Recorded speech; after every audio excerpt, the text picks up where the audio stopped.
Hey guys, J-Man here, and I wanted to talk to you today a little bit about Wolverine because I wanted to continue this kind of series of just talking about Wolverine in general. The new book is coming out next year, but I thought I would go back and if you saw my previous Wolverine video, I gave you a little bit of a background about me and the character of Wolverine and how it's my thoughts on him have evolved and changed, and kind of come back to full circle. I did do a massive search for my Wolverine #1. If you've been following along, I couldn't find my original copy of Wolverine #1, so that kind of sucks. I may get it again, I may not, I don't know. But I did go ahead and get a whole bunch digitally. So I got the first 7 issues, and I thought, and I read them all. And I'm gonna go through. I'll probably just gonna talk about Wolverine #1. I'm not talking about the mini series. That's the one where he's going like this or whatever on the cover. I did read that again, and I have that on digital. Obviously, it's great. You should definitely check it out. But me getting heavy into Wolverine really started with this #1 from 1988. That's the famous cover. Wolverine doesn't look. I remember when I picked this book up, I just thought, oh, Wolverine's getting his own comic. I missed out on the miniseries. I don't know why I missed out on that. But I really, when I got this, I was like, oh man, Wolverine, oh my God, this is crazy. And I just remember thinking like how intriguing this was with like him standing on top of this pile of bodies. And I was like, wow, this is crazy. And I thought it was a very powerful image and a really cool cover. And he had kind of the dark around the eyes and his hair was all funky. It wasn't the Wolverine that we were used to. It wasn't that, I don't actually have anything I can show you. It wasn't like, like this is my favorite Wolverine costume. But instead, we got this one. This is the Wolverine there. So it's weird because the yellow costume with the tiger stripes, I thought was pretty cool, but I was never dying over that costume. Really, the brown one was my favorite, and then come to pass later on, I really enjoyed this a lot as well, mostly because of this series, or at least these first ones. So, anyways, I just thought this was a very powerful image and a cool cover. And you start off right away with some action. It's called Sword Quest, right? So this is looking for the Black Blade, which I think you get the Black Blade. Yeah. Oh, yeah, you do. Yeah, you it's right there. Duh, I'm like looking around for it. I couldn't see it. It's right there. Isn't that cool? So yeah, you get the blade. Like that's pretty sick. Okay, anyways, so a plane goes down. These pirates kidnap everybody, and this entire, I don't know how many pages this is. It's just Wolverine like absolutely like destroying these a-holes. It's like he's just kicking the shit out of these assholes. Really, like it's like this fast panels. So actually, if you get these digitally, you can zoom into each panel. So it's like it almost makes it like a little slideshow. And I remember, coincidentally, I'll show you this. I remember seeing this and thinking, holy crap, there's blood. I could be wrong because I don't have a lot of memory of I don't have a lot of childhood memories of reading the X-Men comics, but I don't recall seeing like blood like from the claws, and I always thought, why isn't he like cutting or killing anybody? But this definitely changes all that. And very dramatic opening with Wolverine taking out everybody. I almost feel that Wolverine can have his own television series. As I said, I'm a fan of Wolverine on his own, so I'll definitely be collecting this new comic. I like him on a team, if nothing more than to have him kind of, be a bit of an ass on the team. He's like the asshole character who's like, yeah, whatever, But I always felt that he worked really well on his own, and I felt that, this series, and especially the Savage Wolverine was a great series. It was only 23 issues. I suggest getting it. The whole thing's good. That almost could have been an idea for a TV series, or even a series of films, I suppose. But this picture here, I remember thinking, wow, this is like so badass. It's like, oh, Wolverine.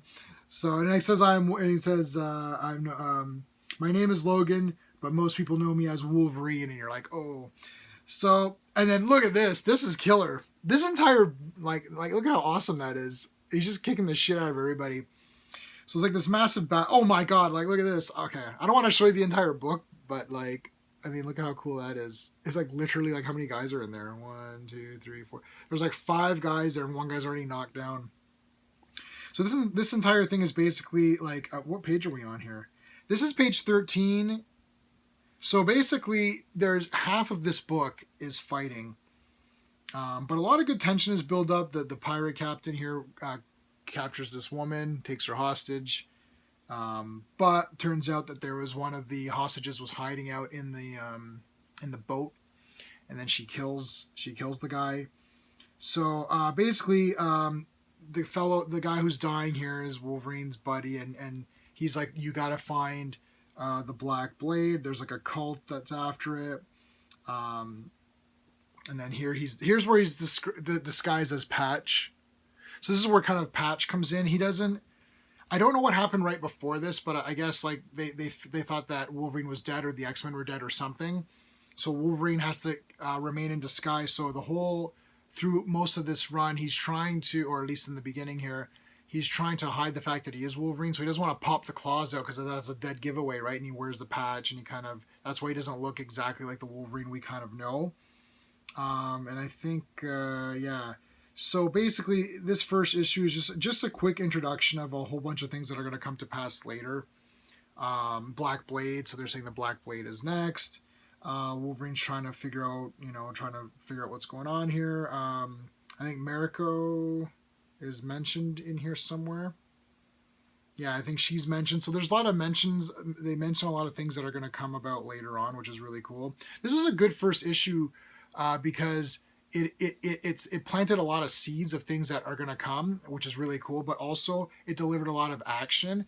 I think it was just like very well rounded, like, you know, good storyline. You're introduced to Wolverine. If you didn't know anything about Wolverine, you can kind of jump off from here, which is what a number 1 is supposed to do.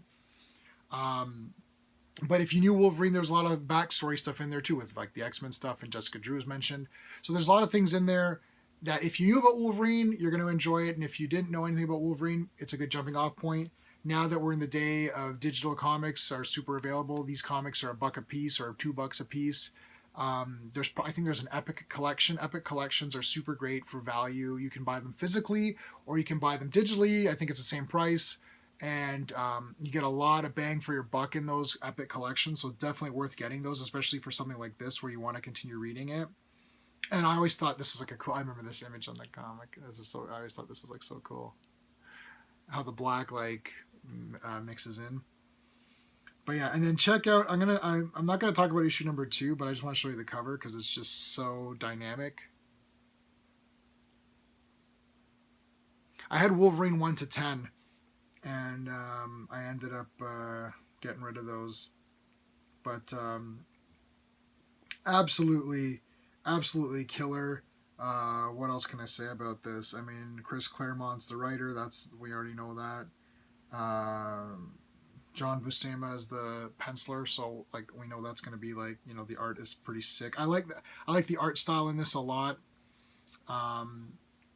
It just fits Wolverine's like character. So all in all, great book. And then if you go through these, like all the covers to me for this series were really cool. I don't know what it is exactly. Like, you know, I really like number 5 is great. Number 2 is like just killer. It's like, I'll show that to you again for those of you who don't know. Like, this is like super dynamic. You're just like, holy crap. Covers used to be showcasing you what's going to happen in this issue. Now it's more like, I guess that does happen. Like, I'm trying to see what I got around here. I can't see, of course I can't find an example of a cover, but now it's like more like, oh, that's a cool image, or there's like some artistic image. But it used to be like, you know, if you saw this cover, that wasn't just a cool cover. This happens. Like, this cover, that's going to happen in this book, and it does. And I think that sometimes comics now don't do that as much. But anyways, those are my thoughts on Wolverine number 1. Obviously, I'm like heavily biased towards it. If you have any thoughts about Wolverine, or if you want to share any thoughts, you know, your experiences with the character, let me know. But I'm looking forward to this new series big time, and I might continue on with this, and we'll see. Maybe I'll review a number 1, an old number 1, and a new number 1. That might be something to do. But I'm probably going to catch up before the new number 1s start. anyways, that's it. So that's it for this week, and I'll see you guys next time.